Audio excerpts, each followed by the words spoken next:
मध्य प्रदेश राज्य का गठन 1956 में हुआ।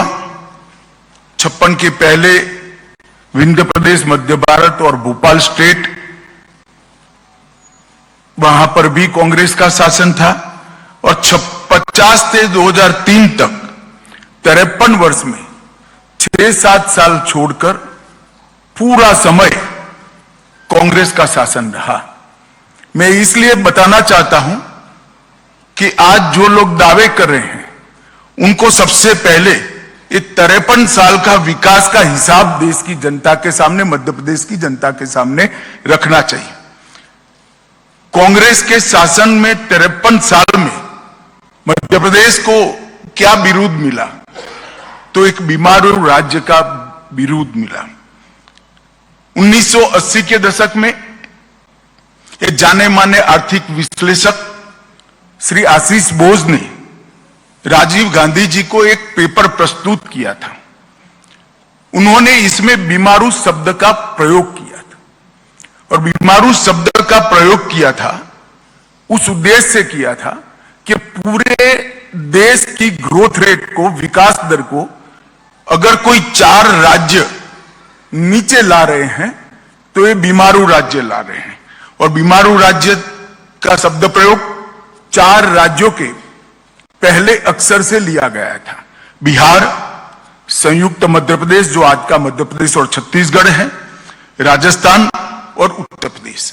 ये 4 राज्य देश की विकास दर की नीचे लाने के लिए जिम्मेदार है, ऐसा आशीष बोस जी ने एक पेपर के अंदर इसको रखा था।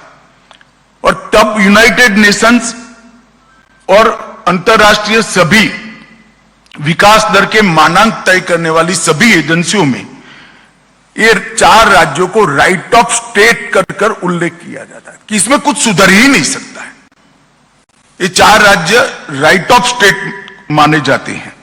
और वो सभी सर्वेक्षणों ने भी ये बीमारू राज्य को भारत के ग्रोथ की बाधा के रूप में वर्णित किया गया।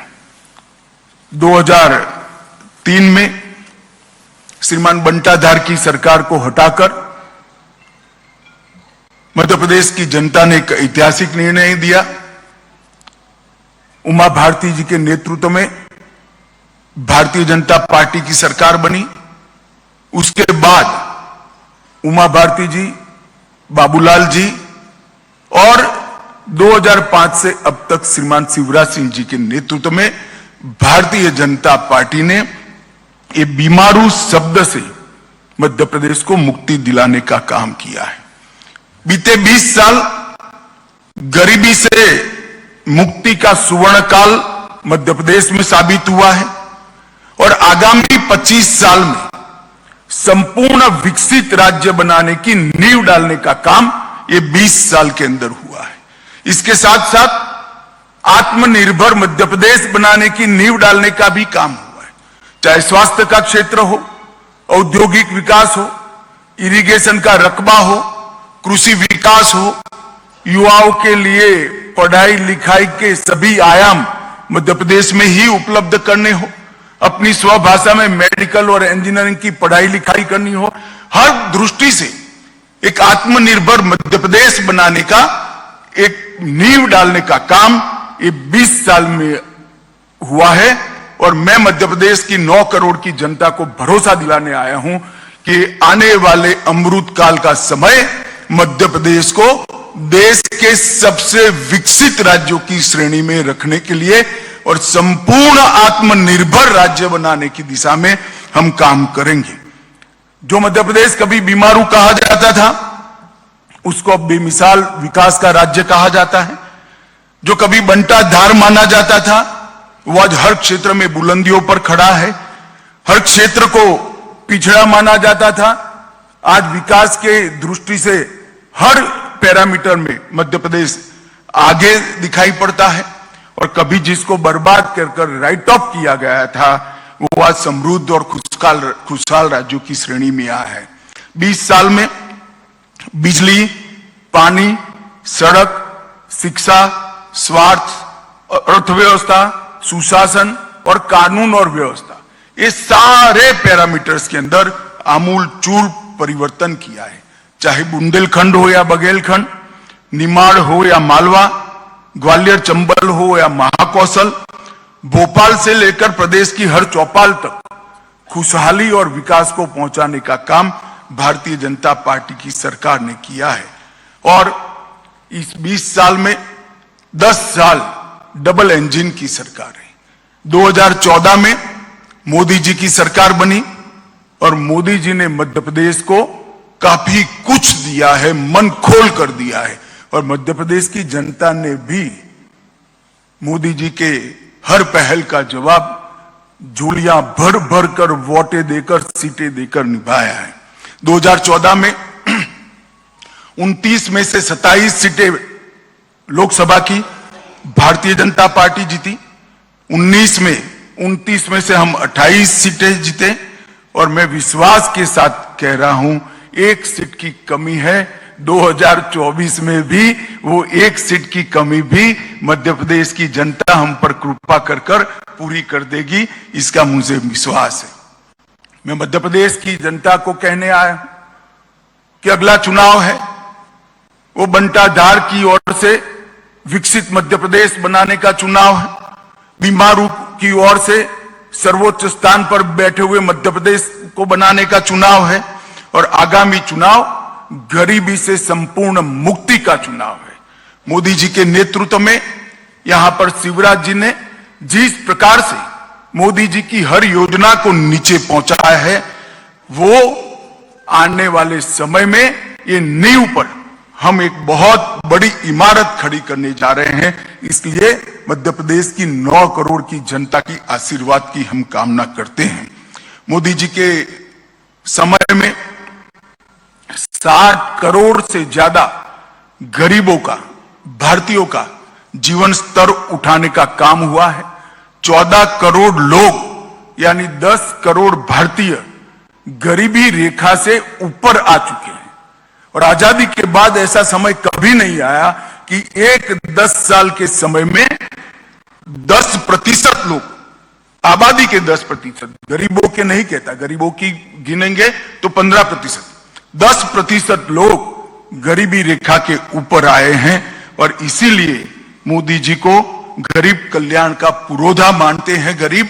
और इसका मैक्सिमम फायदा जो 2-3 राज्यों को मिला है, उसमें से एक हमारा 9 करोड़ की आबादी वाला मध्य प्रदेश है। और उन्होंने हर क्षेत्र में प्रगति की है। मध्य प्रदेश सरकार ने शिवराज जी के नेतृत्व में, हमारे अगले 2 मुख्यमंत्रियों के नेतृत्व में, मगर बड़ा कालखंड शिवराज जी का है, शिवराज जी के नेतृत्व में ढेर सारे परिवर्तन किए थे। और मैं मानता हूं और मैं चाहता हूं कि दाए बाए भड़काए बगैर श्रीमान बंटाधार और कमलनाथ जी इन चीजों का स्पेसिफिक जवाब दें कि 2002 में आपने बजट का कुल आकार 23,100 करोड़ पर छोड़ा था, हमने इसको 3,14,000 करोड़ पर पहुंचाया है। और ये वृद्धि का दर समग्र देश में दूसरे नंबर पर है। इसका जवाब कांग्रेसियों ने देना चाहिए। प्रदेश का शिक्षा का बजट 2,456 करोड़ से 38,000 करोड़ पर पहुंचा है। जिस प्रदेश की सरकार बजट में शिक्षा पर उचित भार न रखे, वो नए प्रदेश का निर्माण, विकसित प्रदेश का निर्माण नहीं कर सकती। भारतीय जनता पार्टी की सरकारों ने इस चीज को पहचान कर इसको अमल में लाए हैं। स्वास्थ्य का बजट लगभग 580 करोड़ था, आज 16,000 करोड़ पर स्वास्थ्य का बजट करा है। और मोदी जी की प्रधानमंत्री आयुष्मान भारत योजना इसके अंदर नहीं है। सर्व शिक्षा अभियान का बजट जो प्राथमिक शिक्षा को इंगित करता है, 844 करोड़ से 7,000 करोड़, लगभग 6650 करोड़। और मध्याह्न भोजन को गिन ले तो 7,000 करोड़ को क्रॉस किया है। SC, ST और OBC का बजट बंटाधार जब छोड़कर गए तब केवल और केवल 1,056 करोड़ था। और मैं चाहूंगा कि श्रीमान बंटाधार और कमलनाथ जी इसका जवाब दें। SC, ST और OBC मिलकर बहुत बड़ी जनसंख्या मध्य प्रदेश की आबादी की होती है। आप सिर्फ 1056 करोड़ खर्च करते थे। भारतीय जनता पार्टी की सरकारों ने 1056 करोड़ से बढ़ाकर 64,390 करोड़ तक इसको पहुंचा है। प्रति व्यक्ति आय जो राज्य के सर्वांगीण विकास के लिए द्योतक होती है, आप 11,700 रुपया छोड़कर गए थे। भारतीय जनता पार्टी ने 11,700 रुपये से बढ़ाकर मध्य प्रदेश की प्रति व्यक्ति आय को 1,40,000 रुपया करने का काम किया है। मैं मित्रों शिवराज जी को यहां पर बहुत मन से साधुवाद देना चाहता हूं। 11,700 से 1,40,000 तक प्रति व्यक्ति आय पहुंचाना सारे पैमानों का रिकॉर्ड तोड़ने वाला विकास है। मोदी जी और शिवराज जी की जोड़ी ने मध्य प्रदेश को यहां तक पहुंचा है। एमएसएमई जो रोजगारी के लिए महत्वपूर्ण है, सालाना रजिस्ट्रेशन उस वक्त 4,297 उद्योगों का होता था और अब 3,61,545 उद्योगों का रजिस्ट्रेशन होता है। सड़क निर्माण, पहले तो सड़क जो निर्मित हुई थी वो भी सड़क में गड्ढा था या गड्ढे में सड़क थी मालूम नहीं पड़ता। मैं कई बार दाहोद के रास्ते से महाकाल के दर्शन करने आया था। गहरी नींद में दाहोद तक सोते थे। जैसे ही एमपी शुरू होता था गाड़ी गड्ढे में गिरते ही नींद उड़ जाती थी। मगर ऐसी भी 60,000 किलोमीटर सड़कें थी, इसकी जगह अब 5,10,000 किलोमीटर सड़कें ग्रामीण सड़कों को मिलाकर यहां बनाई दी गई है। 8 गुना से ज्यादा सड़कों का निर्माण हुआ है। राष्ट्रीय राजमार्ग 4800 किलोमीटर से बढ़कर 13,000 किलोमीटर हुआ है, करीब करीब 3 गुना बढ़ा है। कृषि विकास दर 6.5 गुना बढ़ी है। एमएसपी पर गेहूं की खरीदी, जो लोग एमएसपी के लिए चिल्लाते हैं, और अभी तो मुझे आश्चर्य है जिन्होंने कभी भी हाथ में हल नहीं पकड़ा, वो कमलनाथ जी एमएसपी की बात कर रहे थे। मैं कमलनाथ जी को बताना चाहता हूं कि एमएसपी पर गेहूं की खरीदी जब बंटाधार छोड़कर गए तब 4,38,000 टन थी। सिर्फ गेहूं की खरीदी में कहता हूं 4,38,000 टन। आज वो 70,96,000 मैट्रिक टन पहुंची है। क्या गुमराह करें आप किसानों को।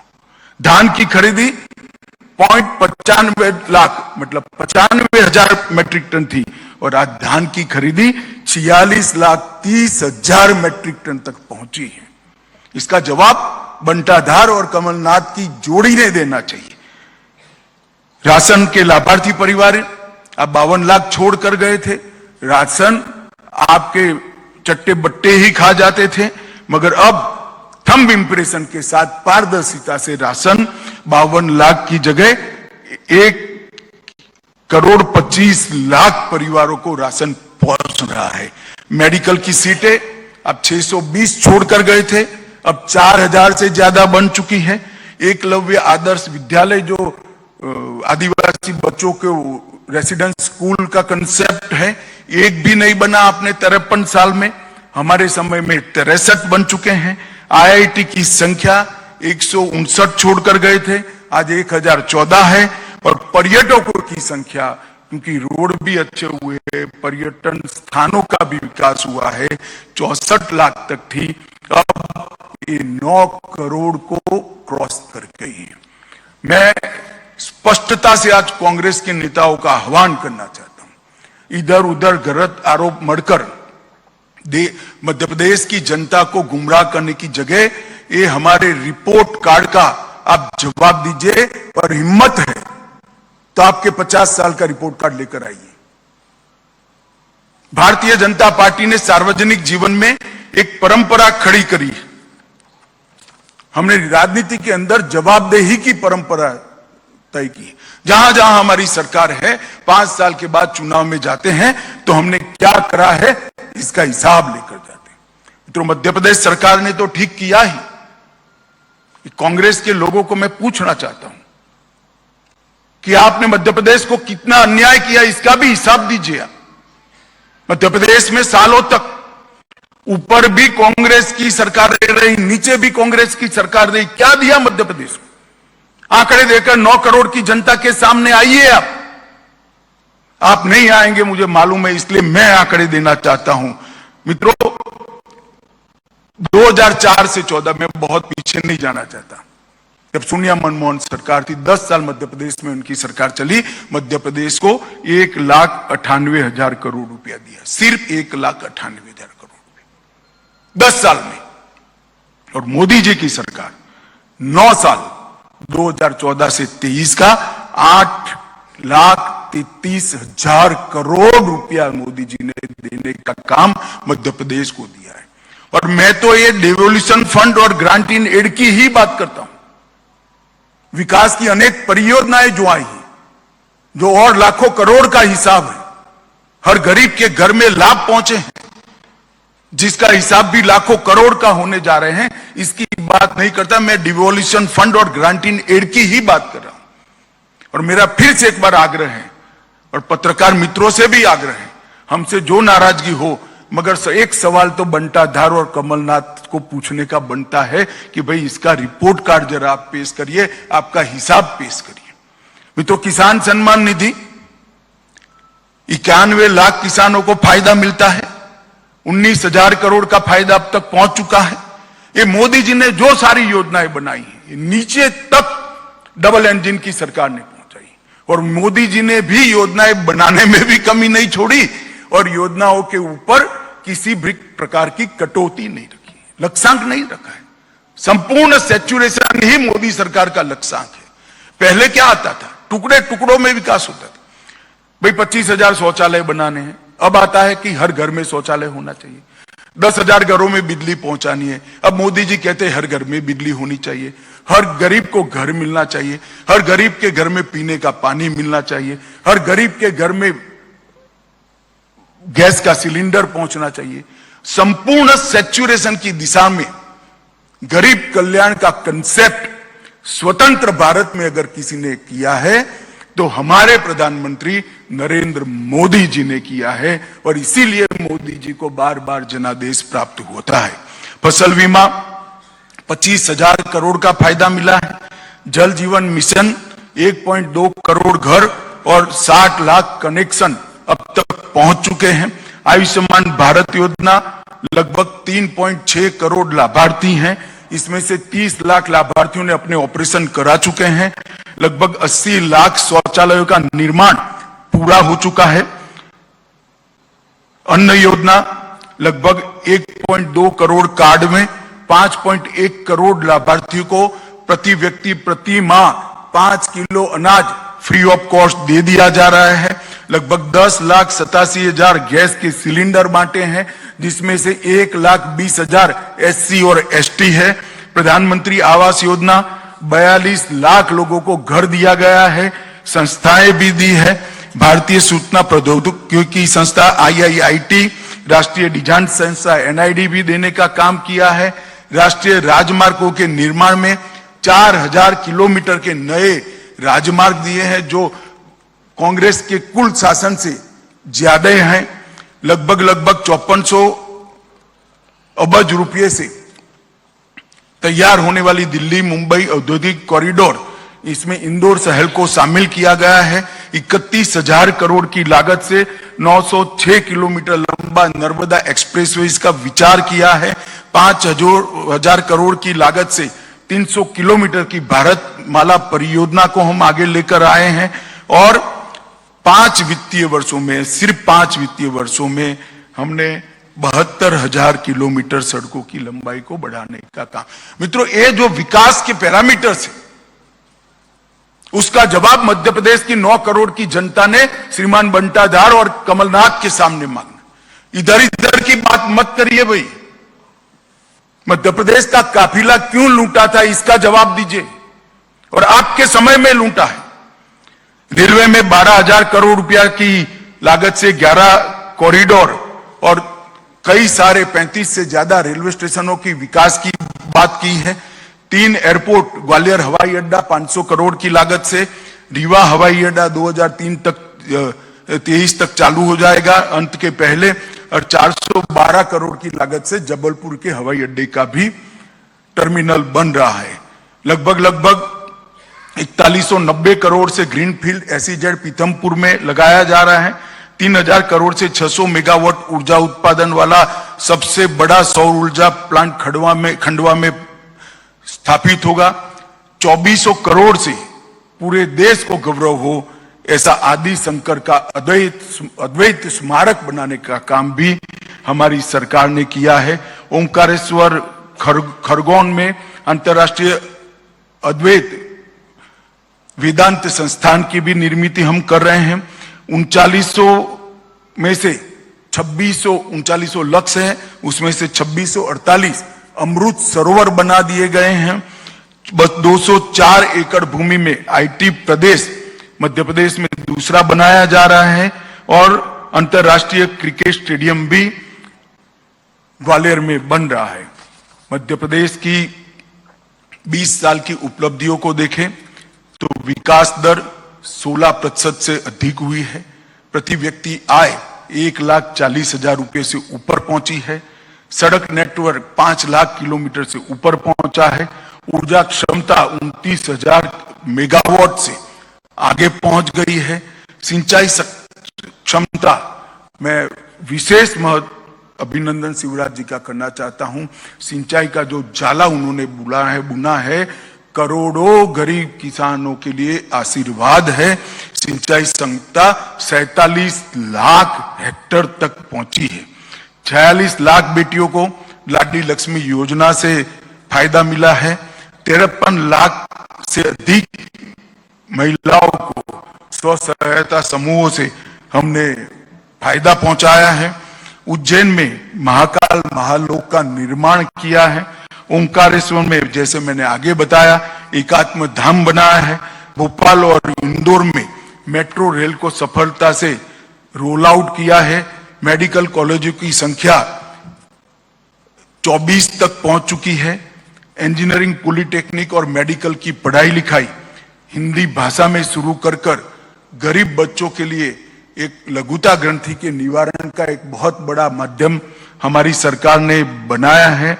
ट्राइबल के लिए पेशा कानून को हमने प्रस्तावित करने की देश भर में दूसरा ही राज्य है जहां शुरुआत हुई है। गरीबों ट्राइबल्स के सम्मान के लिए हमने स्वतंत्रता संग्राम संग्रहालय से लेके कई बड़े बड़े स्थानों पर हमारे प्रातस्मरणीय ट्राइबल नेताओं के नामों को जोड़ा है, और आज देश में सबसे बड़े फेवरेट इन्वेस्टमेंट डेस्टिनेशन के रूप में मध्य प्रदेश चिन्हित हो चुका है। मित्रों, बीच में 15 महीने कांग्रेस की सरकार भी रही। एक प्रकार से मध्य प्रदेश की 9 करोड़ की जनता के लिए एक 15 महीने का कांग्रेस का शासन तुलनात्मक अभ्यास के लिए, कंपैरेटिव स्टडी के लिए उपलब्ध है। क्या किया इन्होंने 15 महीने? और मैं फिर से कहता हूं, श्रीमान बंटादार और कमलनाथ ने इधर उधर की बात करे बगैर इसका जवाब देना चाहिए। आपने मोदी जी और शिवराज जी ने जो गरीब कल्याण की योजनाएं चालू की थी, सब योजनाओं को या तो बंद कर दिया या इसका पोषण करना बंद कर उसको लंगड़ी कर दी। गरीब कल्याण की पूरी हमारी मूवमेंट को कांग्रेस ने लंगड़ा करने का काम किया, अपाहिज करने का काम किया, और ये कमलनाथ जी की सरकार को सोशल मीडिया वाले करप्शन नाथ की सरकार कहने लगी। इस प्रकार का काम हुआ। इस्तीफे की 15 मिनट पहले कभी कोई मुख्यमंत्री साइन नहीं करता। 63,000 करोड़ के मोबाइल का घोटाले के आरोप वाला साइन हुआ। 350 करोड़ का मोजरबेर घोटाला हुआ। 24 करोड़ का अगस्ता वेस्टलैंड घोटाले से वो जुड़े हुए हैं। 600 करोड़ के इफ्को घोटाले के से जुड़े हुए हैं। 25,000 करोड़ के कर्ज माफी में भी ढेर सारे घपले हुए हैं। 1178 किलो बोनस में भी वादे को नहीं निभाया गया। सहरिया, भरिया और बेगा समुदाय की महिला को आहार अनुदान योजना जो शुरू की थी उसको भी बंद कर दिया, और 800 से ज्यादा ट्रांसफर कर फिर से एक बार मध्य प्रदेश में ट्रांसफर इंडस्ट्री बड़े पैमाने पर लगाने का काम ये कमलनाथ सरकार ने किया था। उन्होंने अपने 1.5 साल का 15 महीने की शासन का जवाब मध्य प्रदेश की जनता को जरूर करना चाहिए। पॉलिटिकल वेंडेटा को तहसील तक पहुंचाने के अलावे उन्होंने कुछ नहीं किया। गरीब कल्याण की योजनाओं को बंद करने के अलावे कुछ नहीं किया। मित्रों, आपके माध्यम से मैं मध्य प्रदेश की 9 करोड़ की जनता को ये कहने आया हूं, मोदी जी ने एक आत्मनिर्भर भारत के निर्माण का, संपूर्ण विकसित भारत के निर्माण का बीड़ा उठाया है। देश भर में आमूलचूल परिवर्तन हुआ है। देश की अर्थव्यवस्था 11वें नंबर पर थी, अब 5वें नंबर पर पहुंच चुकी है। लगभग 14 करोड़ लोग गरीबी की रेखा से ऊपर उठकर आ गए हैं। क्लाइमेट चेंज के क्षेत्र में आज भारत विश्व का नेतृत्व कर रहा है। जीरो टॉलरेंस टुवर्ड्स टेररिज्म के क्षेत्र में भी भारत विश्व का नेतृत्व कर रहा है और ग्लोबल नैरेटिव सेट कर रहा है। G20 भारत की संस्कृति, भारत के विकास और भारत के भविष्य को दुनिया भर में पहुंचाने वाला एक बड़ा जरिया बना है। पहली G20 समिट है। कांग्रेस के कई नेता कहते हैं कि कई देशों में G20 समिट हुई, मगर पहली समिट है जिसमें सभी प्रदेशों को मौका मिला है। कांग्रेस के प्रदेश हैं, शासित प्रदेश है, उनको भी मिला है और 59 स्थानों पर विश्व भर के नेताओं को पहुंचाने का काम किया है। हमारी विविधता वाली संस्कृति, कई भाषाएं, हमारी भूषाएं, हमारे व्यंजन और हमारी विकास की गाथा का सबसे बड़ा संदेश अगर किसी एक घटना से गया है तो G20 से गया है। और 14 देशों ने ये 9 सालों में 14 देशों में जो विश्व का रिकॉर्ड है, किसी भी नेता को, किसी भी राष्ट्राध्यक्ष का सम्मान दुनिया के 14 देशों ने अपने सर्वोच्च सम्मान से नहीं किया है। हम सब के लिए गर्व की बात है, नरेंद्र मोदी जी को 14 देशों ने अपने सर्वोच्च सम्मान से सम्मानित किया है। ये 14 देशों ने जो सम्मान किया है वो नरेंद्र मोदी जी या भारतीय जनता पार्टी का सम्मान नहीं है। ये नरेंद्र मोदी व्यक्ति का सम्मान नहीं है। ये 14 देशों ने जो सर्वोच्च सम्मान दिया है वे भारत की विकास की गाथा को दिया है। भारत की 140 करोड़ की जनता का सम्मान विश्व के 14 करोड़ देशों ने दिया है। आजादी के बाद ऐसे 10 साल शायद ही आए होंगे और मोदी जी ने एक संकल्प लिया है, जल्द ही हम विश्व में तीसरी अर्थव्यवस्था बनकर उभरेंगे। 5 ट्रिलियन अमेरिकी डॉलर की अर्थव्यवस्था हम बनेंगे। 2047 तक संपूर्ण आत्मनिर्भर और विकसित राष्ट्र भी बनेंगे और नए भारत का निर्माण भी करेंगे। और कांग्रेस ने इतने सालों में क्या किया, मैं कुछ घोटाले आपको जरूर बताना चाहता हूं। श्रीमान बंटाधार ने इसका जवाब देना चाहिए, कमलनाथ ने इसका जवाब देना चाहिए। जब जब आपको शासन मिला, घोटाले के अलावे आपने कुछ नहीं किया। आपने बोफोर्स को घोटाला किया, 2G स्पेक्ट्रम का घोटाला किया, सत्यम का घोटाला किया, कॉमनवेल्थ गेम का घोटाला किया, कोयले का घोटाला किया, चॉपर का घोटाला किया, टाटा ट्रक का घोटाला किया, टेट्रा ट्रक का घोटाला किया, वोट के बदले नोट का घोटाला किया, आदर्श हाउसिंग का घोटाला किया, नेशनल हेराल्ड का घोटाला किया, DLF घोटाला किया, चारा घोटाला किया, खाद्य सुरक्षा बिल का घोटाला किया, गाजियाबाद प्रोविडेंट फंड का घोटाला किया, हर्षद मेहता का शेयर बाजार का घोटाला किया, हसन अली का हवाला कांड किया, IPL का घोटाला किया, LIC हाउसिंग का घोटाला किया, मधु कोड़ा कांड किया, राफेल लड़ाकू विमान की खरीदी में घोटाला किया, फायर फ्रॉन्ट सबमरीन का घोटाला किया, मंदिर कलेक्शन का घोटाला किया और वॉक्सवैगन इक्विटी का घोटाला किया। भाई जरा अपने गिरेबान में जाकर देखो। और ये 24 घोटाले जो मैंने किए हैं, नाम दिए हैं, वो 24 घोटालों को आपने मध्य प्रदेश की जनता को और देश की जनता को जवाब देना है। मित्रों, मोदी जी के नेतृत्व में आज भारत कई क्षेत्रों में नंबर 1 पर पहुंचा है। डिजिटल लेन देन में नंबर 1, एलईडी बल्ब वितरण में नंबर 1, सबसे बड़े स्वच्छता कार्यक्रम में नंबर 1, टीकाकरण में नंबर 1, दाल उत्पादन में नंबर 1, दूध उत्पादन में नंबर 1, जूट उत्पादन में नंबर 1, बाजार उत्पादन में सबसे पहले और सबसे अधिक रेल इंजन बनाने वाला देश अगर कोई है तो हमारा भारत है। 2 नंबर पर मोबाइल, सीमेंट, स्टील, कॉटन, चाय और स्टार्टअप में नंबर 3 और मोटर व्हीकल में भी नंबर 3। आप मुझे ये पूछेंगे कि ये सारा भारत का यहां क्यों गिना रहे हैं? मैं इसलिए गिनाना चाहता हूं कि अगले 5 साल के लिए मध्य प्रदेश की जनता ने फैसला करना है, मध्य प्रदेश की जनता ने निर्णय करना है। इस 24 घोटालों की सूची में मध्य प्रदेश को शामिल होना है या नंबर 1 और नंबर 2 बनाने वाली सूची में मध्य प्रदेश को शामिल होना है।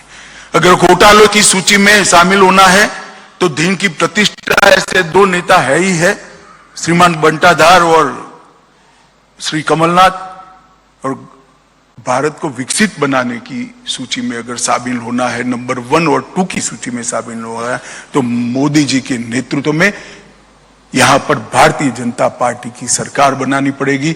और 20 साल से गरीब कल्याण का जो हमने यज्ञ शुरू किया है उसको और गति देने की पड़ेगी। आप सबके माध्यम से मैं 9 करोड़ की मध्य प्रदेश की आबादी से, जनता जनार्दन से आशीर्वाद की अपेक्षा करता हूं। आपने हमेशा श्रीमान कुशाभाऊ के समय से हमें हमेशा आशीर्वाद दिया है। मध्य प्रदेश भारतीय जनता पार्टी के सबसे मजबूत संगठनों में से एक संगठन वाला प्रदेश है।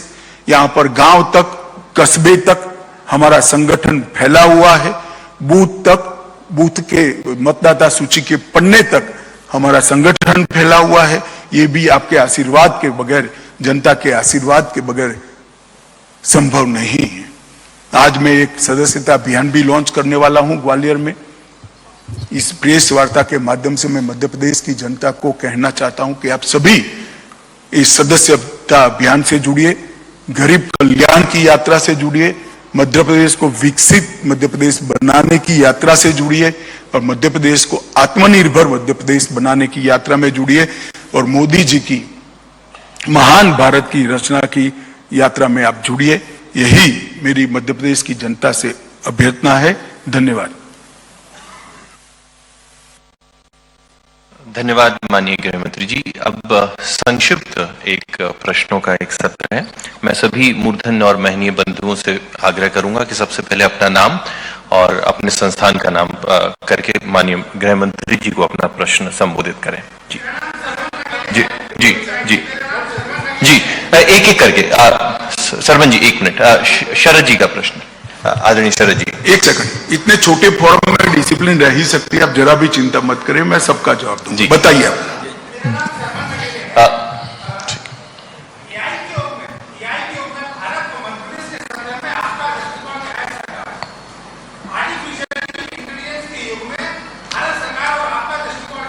देखिए, जिस तरह से मध्य प्रदेश में उच्च शिक्षा का प्रचार और प्रसार मोदी जी और शिवराज जी के समय में हुआ है, आर्टिफिशियल इंटेलिजेंस का जो क्षेत्र है वो उच्च शिक्षा के बगैर संभव नहीं है। तो आर्टिफिशियल इंटेलिजेंस के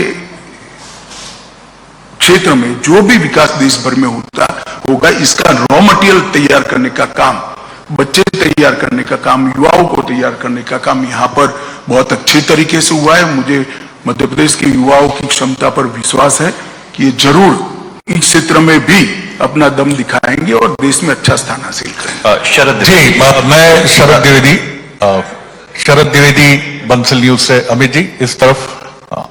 अच्छी बात यह है, जैसा नगेले साहब ने सवाल किया कि आर्टिफिशियल इंटेलिजेंस, लेकिन डेवलपमेंट का मॉडल जो है वो रियल इंटेलिजेंस से ही पॉसिबल है। ये बड़ी उम्मीद की बात है। आपके पूरे करीब आधे घंटे के वक्तव्य में जो हमने सुना, वक्तव्य नहीं है, सूचना है भैया, सूचना है। वक्तव्य तो मैं वहां दूंगा कार्यकाल जी। आपकी आधे घंटे की सूचना में ये बहुत महत्वपूर्ण बात लगी हमें कि आपने सिर्फ डेवलपमेंट पर ही बात की। जो भारतीय जनता पार्टी के साथ एक बात कही जाती है या ऑब्जर्वर्स कहते हैं कि इमोटिव इश्यूज भी आते हैं, लेकिन आपने सिर्फ डेवलपमेंट के प्लान पे बात की, तो ये माने कि 2023 और 24 सिर्फ डेवलपमेंट डिबेट इसी पर, और कांग्रेस को आप इसी मुद्दे पर लेकर आएंगे, डेवलपमेंट डेवलपमेंट डेवलपमेंट। देखिए, हम तो चाहते हैं कि चुनाव डेवलपमेंट के मुद्दे पर हो। कांग्रेस की परंपरा थी जातिवाद, परिवारवाद और तुष्टीकरण के आधार पर चुनाव को घसीट कर ले जाना, और मोदी जी ने नई परंपरा शुरू की है पॉलिटिक्स ऑफ परफॉर्मेंस। परफॉर्मेंस पर जनता निर्णय करनी चाहिए, मगर हमने हमारे सारे एजेंडे को भी समाप्त किया है। धारा 370 को भी समाप्त किया है। राम मंदिर का निर्माण भी तेजी से हो रहा है, यहां महाकाल लोक भी बना है, ढेर सारे काम हमने हर क्षेत्र में किए हैं। मगर आपकी बात सही, हम जरूर चाहेंगे कि चुनाव डेवलपमेंट के और गरीब कल्याण के मुद्दे पर हो। मध्य प्रदेश जैसे राज्य को, जहां एक बार बीमारू राज्य का एक तमगा चिपकाया गया था, वहां डेवलपमेंट ही चुनाव का मुद्दा होना चाहिए। राकेश अग्निहोत्री जी, आपके मध्य प्रदेश में सक्रिय होने के बाद संगठन में कसावट और सरकार की उपलब्धियों का लेखा जोखा सामने रखा जा रहा है। कार्यकर्ताओं में करंट आ रहा है, ये फीडबैक मिल रहा है, लेकिन नेतृत्व को लेकर जो क्लियरिटी है, क्या अमित शाह उसको सामने रखेंगे? और दूसरा, जो आपने 15 महीने की दिग्विजय सिंह सरकार और कमलनाथ का जो जिक्र किया है, क्या वो काम भाजपा के लिए कोई चुनौती है? और 15 महीने का कोई आरोप पत्र भी भाजपा जारी करेगी इसी गंभीरता के साथ? देखिए, आरोप पत्र जारी करेंगे या नहीं करेंगे तो स्टेट यूनिट निर्णय करेगा, परंतु मैंने आज आरोप लगा ही दिए, जवाब देना चाहिए उनको। क्या बाकी रखा है? सारी बातें बताई है। इन्होंने विकास की कंपैरिजन लेकर मध्य प्रदेश की जनता के सामने आना चाहिए। करप्शन की बातें लेकर मध्य प्रदेश को जनता को जवाब देना चाहिए, और अगर हिम्मत है तो दे।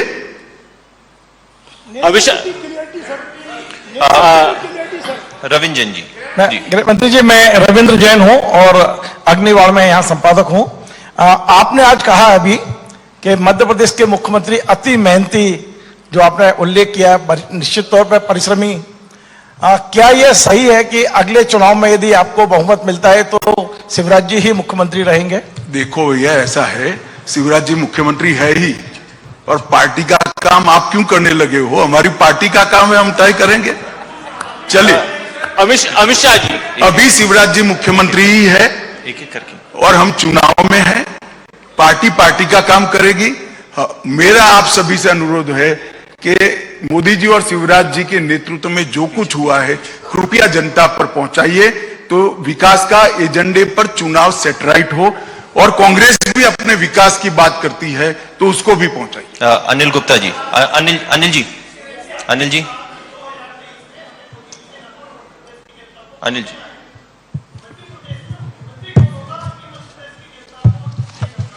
अगर आप ध्यान से, आपका ध्यान कहीं बाहर, सुनिए ना, मैंने सुन लिया आपका सवाल, आपका ध्यान कहीं बाहर है। इसी विषय पर मैंने अभी एक जवाब दे दिया है। अनिल जी, एक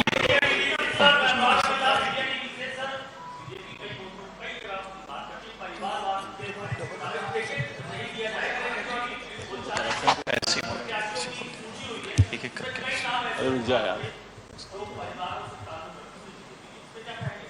देखिए, परिवारवाद की बात हम जो करते हैं, पार्टी की मलकियत की बात करते हैं।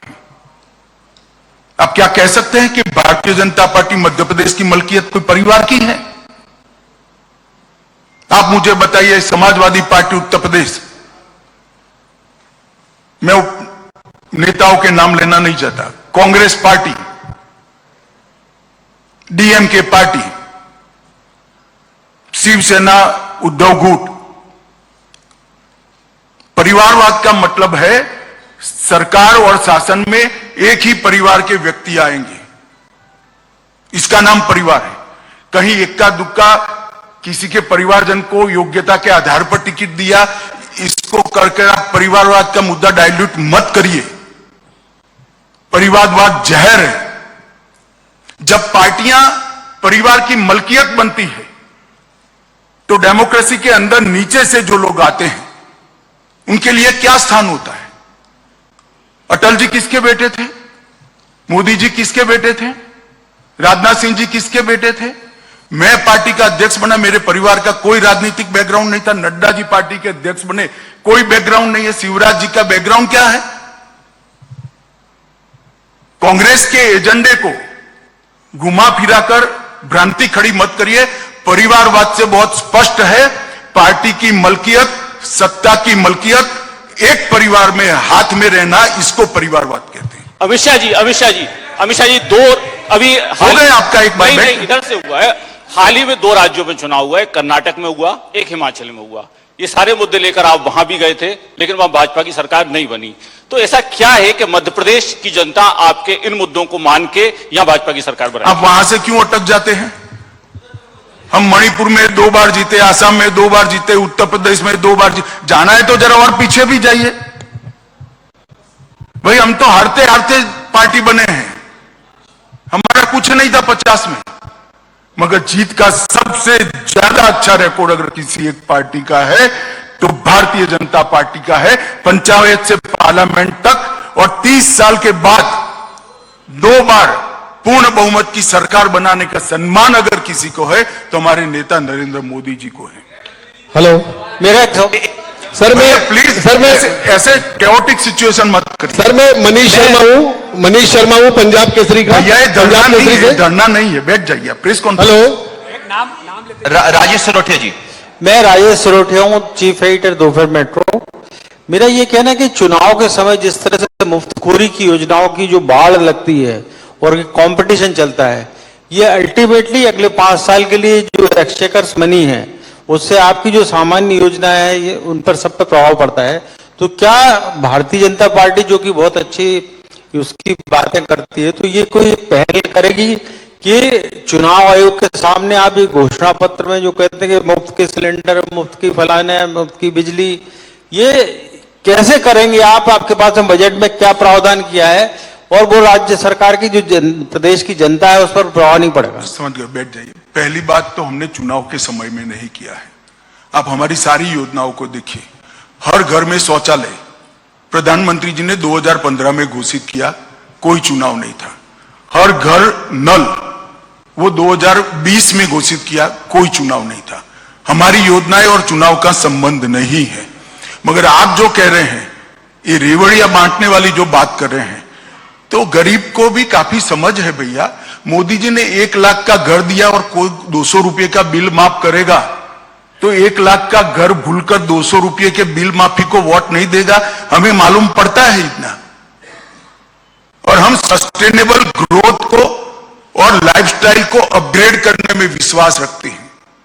ये हमारा फर्म विश्वास है कि गरीब को गरीबी की अवस्था से बाहर निकालना और उसकी आय को बढ़ाना, ये दोनों को ध्यान में रखकर नरेंद्र मोदी जी ने सारी योजनाओं को बनाया है।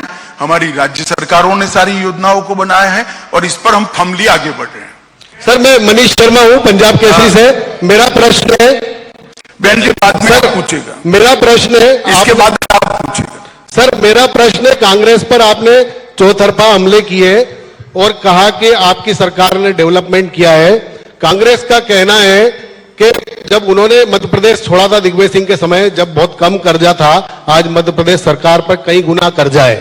तो आप बता सकते हैं कि जब दिग्विजय सिंह ने मध्य प्रदेश छोड़ा था और आपकी सरकार बनी, तब कितना कर्जा था और अब कितना कर्जा है? आपका अभ्यास जरा कच्चा है, आप कांग्रेस की बात में आ गए हैं। बजट की रकम जो है, बजट का जो आकार है, इसके अनुपात में, प्रतिशत में हमारा कर्जा कम है। बजट बढ़ता है तो कर्जा लेने की क्षमता बढ़ती है। ये अर्थतंत्र का सिद्धांत है। आप जरा किसी अर्थशास्त्री के साथ बैठिएगा तो मुझसे ज्यादा अच्छा समझा देगा। धनंजय जी, नवदुनिया। नहीं, बहन जी को पूछने जी, दो। जी, विजय दीदी। जगत विजन और कुछ पोस्ट वगैरह भी लिखती हूँ। अमित शाह जी, अभी आपने कहा कि शिवराज जी के इसमें 20 साल में बहुत विकास हुआ, विकास की गंगा बह गई। इस आधार पे आप कह सकते हैं कि आपको कितने वोट मिले, कितनी सीटें लेंगे आप? बहन जी, कोई अंक शास्त्री या ज्योतिष को ही मिलना पड़ेगा आपको। नहीं, इस पे अंदाज तो लगता ही है। धनंजय जी,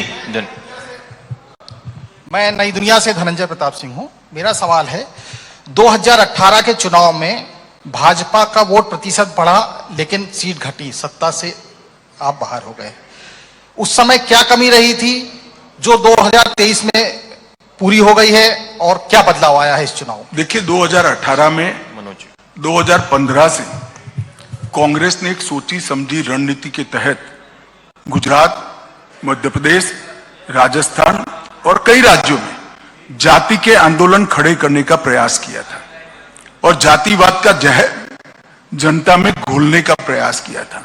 2018 का चुनाव जातिवाद के घोले हुए जहर की परछाई में हुआ था, फिर भी हमें 1 लाख वोट ज्यादा मिले थे कांग्रेस से। और इस बार उनके 15 महीने का शासन भी देख लिया है और हमारा रिकॉर्ड है ही है। मध्य प्रदेश के साथ एक ताजा कंपेरेटिव एनालिसिस करने के लिए उदाहरण उपलब्ध है। हमें पूरा भरोसा है कि आज देश की जो राजनीतिक स्थिति है, मध्य प्रदेश की जो राजनीतिक स्थिति है, हम बहुत बड़े बहुमत के साथ मध्य प्रदेश में सरकार बनाने जा रहे हैं। मनोज शर्मा जी। मनोज जी।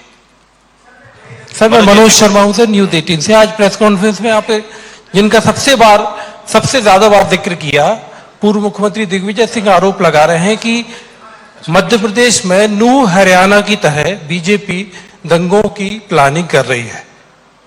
चलिए, दिग्विजय सिंह को ऐसे ही आगाहियां करने का स्वभाव है। जो आदमी के मन में होता है ऐसी ही बात मुंह से निकलती है। 1 महीने बाद दिग्विजय को पूछ लेना कि दंगा क्यों नहीं हुआ। सर, गृहमंत्री जी, सुनील शर्मा जी, प्रदेश। गृहमंत्री जी, मेरा एक सवाल है। 1 मिनट, मैं हेमेंद्र शर्मा हूं आज तक से। हेमंत जी बैठिए ना, 1 मिनट सुनील जी का, फिर उसके बाद आते हैं आप। सुनील जी बोलिए, वैसे बोलिए, बिना माइक के बोलिए। गणेश जी अब आप। अरे यार, मैं मध्य प्रदेश आऊं, इसमें आपको क्या आपत्ति है? भले आदमी ऐसा क्यों करते हो? जहां चुनाव है वहां मैं हमेशा जाता हूं। आपके पास ठीक से रिकॉर्ड उपलब्ध नहीं है, मेरी ऑफिस आपको भेज देगी। गृहमंत्री जी, हेमंत जी। गृहमंत्री जी, मैं हेमेंद्र शर्मा हूं। पिछले 20 साल से मध्य प्रदेश में भारतीय जनता पार्टी की सरकार है और 9 साल में केंद्र में जो है आपकी सरकार है। आपने कमलनाथ के खिलाफ अगस्टा वेस्टलैंड से लेकर के मोजर बेयर वगैरह सभी जो स्कैम्स हैं उनके बारे में एलिगेशंस लगाए। तो क्या चीज है जो रोक रही है केंद्र में सरकार को और मध्य प्रदेश में भारतीय जनता पार्टी की सरकार को उनके खिलाफ एक्शन लेने में? नहीं, एक्शन देखिए, हमने कभी भी पॉलिटिकल वेंडेटा से एक्शन नहीं लिए। ये मैंने जो सारे घोटाले किए, वो सारे घोटालों के खिलाफ हमारी जांच चल ही रही है। 1 सेकंड भैया, सुनो, बहुत महत्वपूर्ण सवाल है। भाई साहब बैठ जाइए। संजय जी बैठो ना, अभी आपका भी क्रम आएगा, बैठो। हमारी जांच चल रही है। आप कांग्रेस के नेता का, किसी भी नेता का भाषण सुनिएगा तो हाय तौबा मिलेगी एजेंसियों के दुरुपयोग की। वो जांच है, मगर जांच की एक गति होती है और जांच कोर्ट के नियमों के अनुसार होती है। इसमें एक समय लगता है। अगर ये स्पॉन्सर है कमलनाथ जी का सवाल, कमलनाथ जी ने स्पॉन्सर किया है, तो उनको ऐसी गलती नहीं करनी चाहिए थी, क्योंकि इससे जांच की गति भी तेज हो सकती है। गणेश जी। चलिए, धन्यवाद। अमित जी, चलिए, बहुत धन्यवाद सभी सर। अमित जी, मेरा लास्ट सवाल है। अमित जी, लास्ट सवाल मेरा। बहुत बहुत धन्यवाद।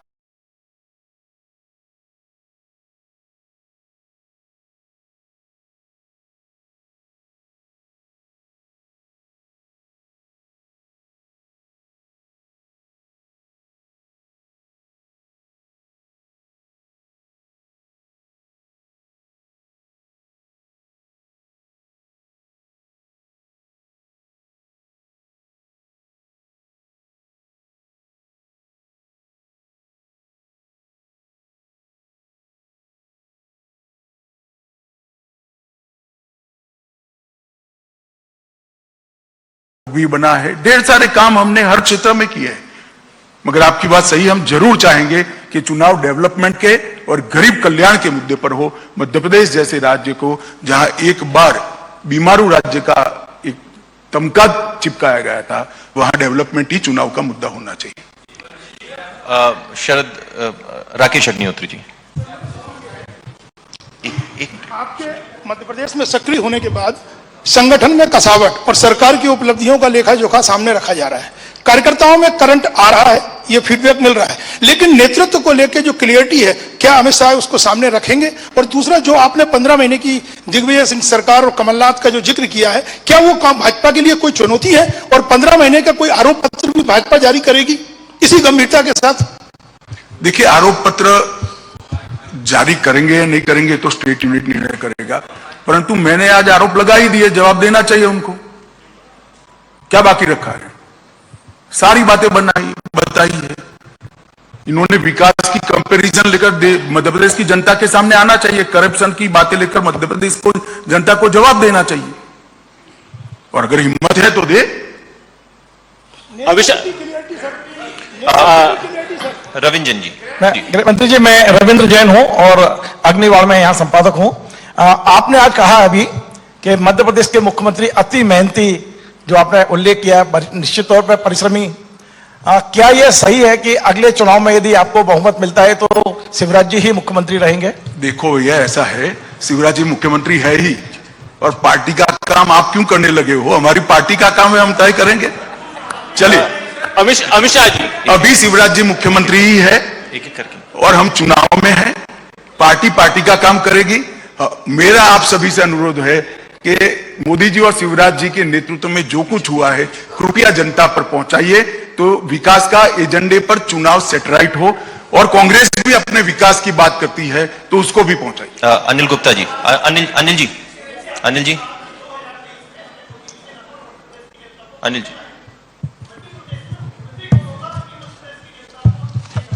अगर आप ध्यान से, आपका ध्यान कहीं बाहर, सुनिए ना, मैंने सुन लिया आपका सवाल, आपका ध्यान कहीं बाहर है, इसी विषय पर मैंने अभी एक जवाब दे दिया है।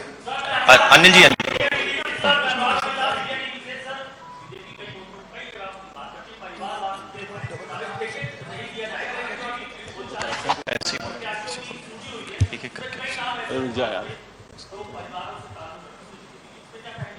देखिए, परिवारवाद की बात हम जो करते हैं, पार्टी की मलकियत की बात करते हैं।